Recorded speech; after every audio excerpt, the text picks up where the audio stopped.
For the job I currently hold, you've got a guy who proves himself unfit for this office every single day.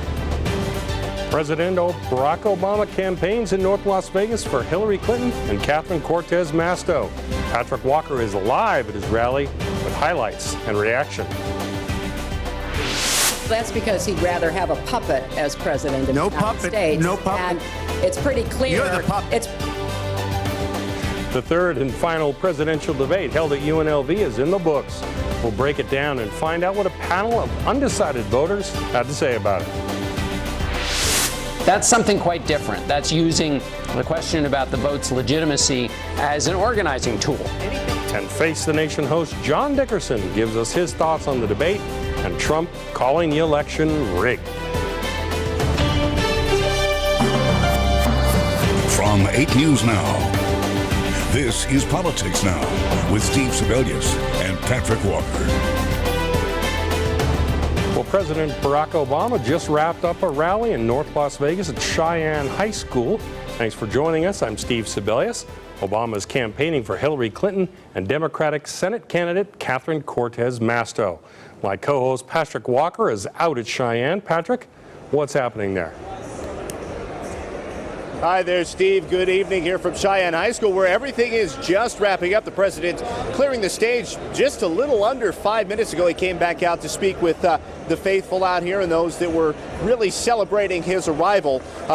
He focused on Catherine Cortez Masto and Hillary Clinton and also spoke out about Donald Trump tonight, really taking aim. Let's take a listen to one of those comments. Competing for the job I currently hold, you've got a guy who proves himself unfit for this office every single day, every single way. And on the other side, you've got somebody who is as qualified as has ever run for the presidency, Hillary Rodham Clinton. You're trying to replace one of the toughest fighters I've ever known in Harry Reid. Yeah. So you can choose somebody with a proven track record for standing up for Nevada families. Yeah. Catherine Cortez Masto. Well, the president also took aim at Joe Heck this evening, essentially criticizing him for being a puppet for the Koch brothers. He also called out Heck for waiting too long to rescind his endorsement of Donald Trump. And the president said that this is a swing state, and as being such, you can't take anything for granted here. Listen.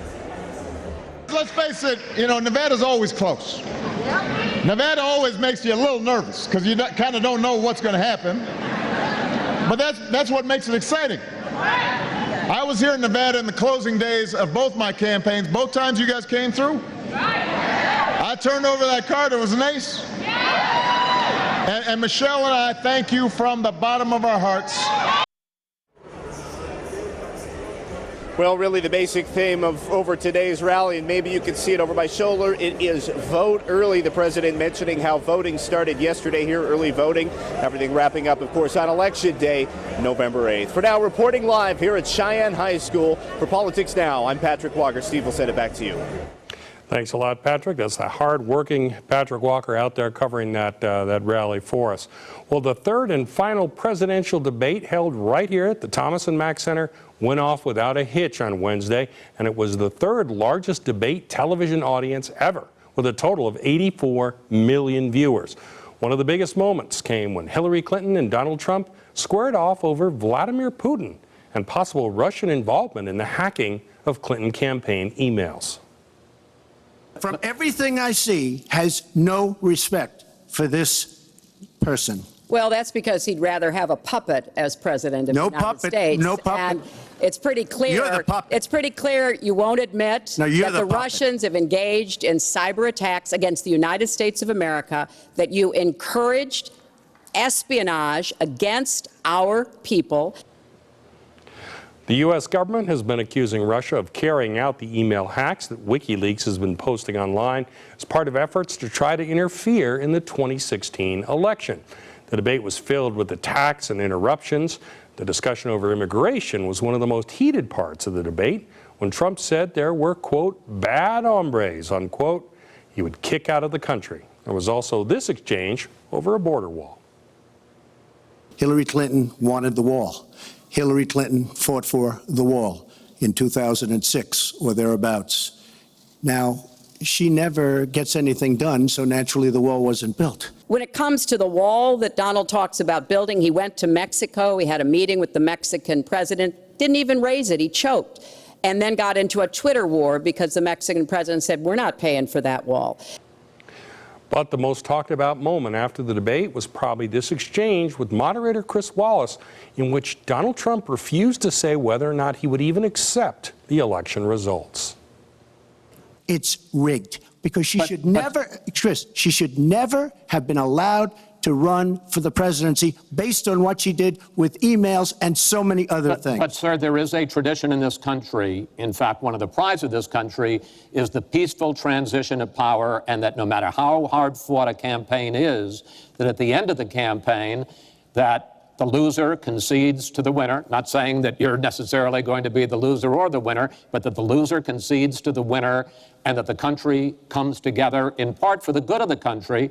Are you saying you're not prepared now to commit to that principle? What I'm saying is that I will tell you at the time. I'll keep you in suspense.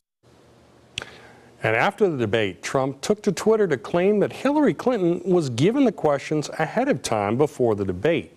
Trump later said in a separate speech that he would accept the election results, but only if he wins. Trump's remark got a good deal of attention since it's a bedrock principle of American democracy that the loser in a presidential contest concedes to the winner and that the entire country comes together under one president in a peaceful transfer of power. We also want to take a moment to thank UNLV, its staff and student volunteers for doing an absolutely fantastic job hosting the debate and helping those of us in the media do our jobs. They showed the world on Wednesday why UNLV is one of the top hotel colleges in the nation. Thanks a lot.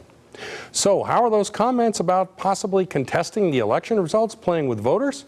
Patrick Walker talked with Face the Nation host John Dickerson about that. Any big takeaways while you were out here from the debate itself? Well, I guess the biggest takeaway is that we're now into the home stretch, and I think Donald Trump, by being uncertain about whether he's going to accept the results of the election, basically did one more piece of damage to that group of Republicans who were looking at him skeptically, the college-educated voters in America who have been very skeptical about him. This is a group, the college-educated white voters, that Mitt Romney won, that Hillary Clinton is now beating Donald Trump with by a pretty good amount. That's a group that was available to Donald Trump. And I think by questioning the election and the dust-up over that, I think that that's another thing that for those voters continues to exacerbate this idea that he might be too risky for president. I think he did plenty of good things for his base, but his base is kind of with him. So we're into the home stretch here, and it's basically the Trump base versus whoever Hillary Clinton can turn out. Well, this notion of the rigged election and using that term, and as you mentioned, the hesitance to even answer the question whether or not he would concede the victory. That divisiveness, what does that say about what we're seeing here going forward, the potential landscape that we're seeing, that we're now talking in terms of, well, this could be a rigged election, at least if you're on the Donald Trump side of things? Right. What distinguishes what Donald Trump is talking about from different elections where we might have a candidate, say in 2000, where there was at the end of the election, it was quite close. There was a situation in Florida, and Al Gore decided to go ahead with the process and have a recount and legal proceedings related to that. That's after the fact, when there's evidence of a close election and a recount, and there are systems in place to deal with something like that. What Donald Trump is talking about is something before the election, talking about and using the notion of a rigged election, saying it's being stolen from his supporters as a way of whipping up enthusiasm among his supporters, encouraging them to go be poll watchers in what he calls certain communities, mostly cities that he's named where there's a large African-American population, where he's encouraging his voters to be energized, not just to vote, but to go into those communities and watch the polls. That's something quite different. That's using the question about the vote's legitimacy as an organizing tool. And that's quite new. Some people find that pretty dangerous. It's messing around with the idea that while there are obviously irregularities in elections, but when you say it's stolen, that's suggesting a level of irregularity and conspiracy that goes beyond the facts. And the question is, what happens? Does Donald Trump give license to some of his supporters to take matters into their own hands? And what might that lead to? And that's what has people worried. Well, you can watch Face the Nation every Sunday morning at 8:30 a.m. right here on 8 News Now. And you can watch more of Patrick's conversation with John Dickerson on LasVegasNow.com, including a discussion of how the balance of power in the Senate looks like it might change. Coming next, were undecided voters swayed by that final debate? I don't think there's going to be much change in the polling based on what we saw here. After the break, we'll hear what a panel of undecided voters orchestrated by CBS News consultant and Republican strategist Frank Luntz said about the debate. Stick with us. I'm Judge Susan Baucom. I'm a native Las Vegan, active in our community, providing outreach to our veterans, children, and others. With more than 60,000 cases before my court, I have worked hard to make our courts efficient, improve access to justice, and to hold people accountable for their actions. I'm an experienced judge, working hard to keep our community safe for your family and mine. I've been endorsed by law enforcement, seniors, and many more. I'm Judge Susan Baucom, and I ask for your vote. You spend a lot of time opening doors for these little guys.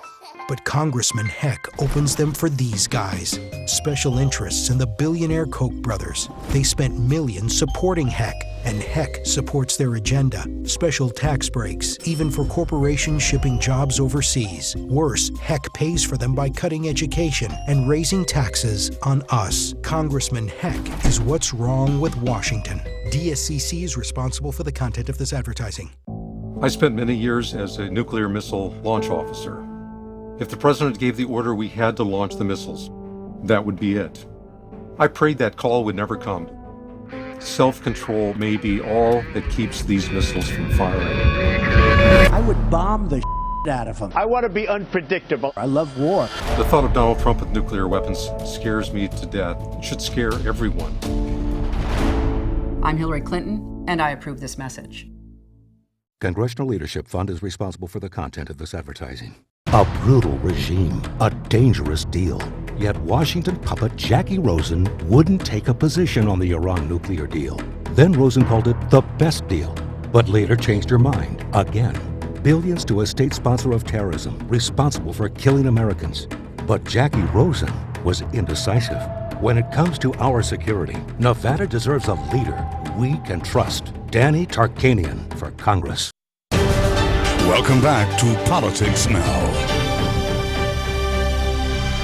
Well, CBS News contributor and Republican strategist Frank Luntz invited 26 undecided registered voters from Nevada to take part in a focus group at the presidential debate. 5 of them said they leaned toward Hillary Clinton, 5 others leaned towards Donald Trump, 15 of them had no preference before the debate, and 1 refuses to support either candidate. Let's see what they thought. I want you to yell out for the people at home, which candidate's performance tonight had the biggest impact on your vote? 3, 2, 1. Hillary. And it was a tie. And that was different than the other debates that we had. But I want to illustrate this. I want a word or phrase to describe Donald Trump's performance tonight. Struggled. Blowhard. Inadequate. Passionate. I want to flip it. Word or phrase to describe Hillary Clinton tonight. Presidential. Competent. Snooze fest. Criminal actress. More believable. Politician. So did this debate help decide for any of them how they'll vote? I don't think there's going to be much change in the polling based on what we saw here. Those who were leaning towards Trump or considering him moved in that direction. The same thing with Hillary Clinton. They've seen it all. They've heard it all. And they don't like either candidate. I mean, that's the key component of these uncommitted voters, that they simply don't like either candidate and they're forced to choose the lesser of two evils. Luntz said the debate was a tie, and his takeaway was that those who liked Clinton saw her as presidential. Those who thought Trump won saw him as the candidate who would bring change to Washington, D.C. Well, early voting is now underway. It started yesterday with long lines and a record turnout here in Clark County. Early voting runs until November 4th. There are 97 different sites around the county. This year, Clark County passed the 1 millionth registered voter mark for the very first time. And since 2000, more voters here have voted early than have actually voted on Election Day, which is November 8th this year. We have links on LasVegasNow.com where you can find out where all those sites are. Where are the accusations of sexual assault against Donald Trump coming from? Up next, our face-off panel debates who's behind them and what those accusations mean for the election. And Patrick breaks down the money behind the ballot initiatives you'll be seeing on your ballot this year. Stay with us. Putting a wife to work is a very dangerous thing. Planned Parenthood should absolutely be defunded. And Congressman Hardy said he supported Trump 100%. Like Trump, Hardy opposed legislation to ensure equal pay. And Hardy fought to defund Planned Parenthood, just like Trump. Reuben Kewin respects women. Kewin fought for equal pay for equal work. And Reuben Kewin will protect our right to make our own health decisions. DCCC is responsible for the content of this advertising. Is America safer because of Hillary Clinton? No. Hillary failed. Her Russian reset provoked Putin, led to wars in Europe. Hillary failed. Her bad decisions led to ISIS and horrific terror. Hillary failed. Iran got nuclear access, and North Korea more aggressive. Hillary failed. In Benghazi, Americans died because she did nothing. Hillary failed as Secretary of State, and now the world is unraveling. I'm Donald Trump, and I approve this message. One of the top attorneys in Nevada, appointed to the district court by Governor Sandoval, assigned some of the most complex civil cases. I listen to and respect everyone who appears in my court. Judge Joe Hardy, one of our best judges. Judge Joe Hardy Jr. is dedicated to public service. He has protected the consumer, provided free legal help. Our community has strongly endorsed Judge Hardy. Remember, when you vote, Vote Judge Joe. It's an honor to serve as your judge.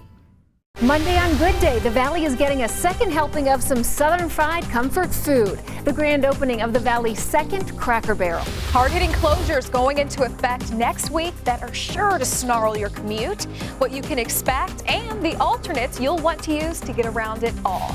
What determines whether you as a woman will suffer hot flashes during menopause? A first-of-its-kind study by UCLA researchers, Monday on Good Day.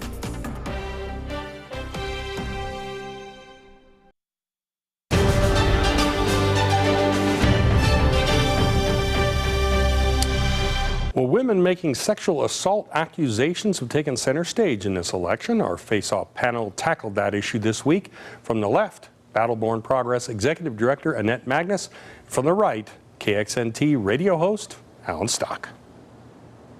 Is Donald Trump at a point where he needs to be concerned? Interesting that you say that, because I do follow polls every day, as most of us do, and Hillary was ahead about 5-6 days ago, and right after the debate, I noticed that Rasmussen had him ahead 1 or 2, LA Times, USC 1 or 2 points, and all of a sudden he has now sprung back into the lead when all this phony baloney stuff about these women coming up saying, oh, that he was molested, he tried to kiss him and stuff like that, all these lies that have been coming out, now they've begun to subside. Now there'll be more October surprises. There was one this morning. There'll be more October surprises in women who are lying for the sake of either the Democrat Party. Why are they lying, Alan? What proof do you have that they're lying? Well, what proof do you have that they're telling the truth? What proof do you have that telling the truth? When a woman of sexual assault comes forward, do you automatically think she's lying just because the man says that it didn't happen? You know what? And Donald Trump has never actually said it didn't happen. Hillary Clinton believes that the women who made the accusations against her rapist husband, Bill Clinton, she says they're lying, they're tramps, they're whores, and they're trailer trash. But yet you believe all these women from the Democrat Party, but you agree with Hillary Clinton saying that we should not agree. Why are they automatically liars, Alan? Why are these women automatically liars? Just because they're saying something your candidate doesn't want them to say? Why are the women who made the accusations against Bill Clinton automatically liars? I don't think they are. Well, Hillary Clinton says they are. They're trailer trash, they're whores, and more. Your candidate, who is supposed to be for women and believing them, has come out and made mincemeat of these women. She ought to be ashamed of herself. She has no right running for presidency. Your candidate should be ashamed of himself for even saying out of his own mouth that he grabs women by their vaginas. That is disgusting. Yes, he did. Yes, he did. Sexual assault. And Donald Well, Trump. he didn't say he did it. He didn't say he did It doesn't matter. He said, I grab women by their vaginas. And I won't even use a word because it's disgusting. Okay, he used language talking in private to Billy Bush. But wait, I don't care whether you, we don't that's know. even worse. We That, don't, if you're willing to say that in private, that's what you really believe. There's no proof that he did it. Except for 10 women who have now come forward. Probably being paid for by the Democrat Party. That was where I was going to go next. The accusations from Donald Trump on stage last night. He pointed at Hillary Clinton and said, they're coming from her campaign. She's the one bringing them forward. Right. You believe that? No, I believe that that's coming from there. I think that everything that has come out about him, listen, his taxes, all of a sudden there's a plain brown envelope that comes with his taxes from all these years ago showing that they declared a bankruptcy of almost $1 billion. Maybe he should just release his taxes and then we won't have to worry about it.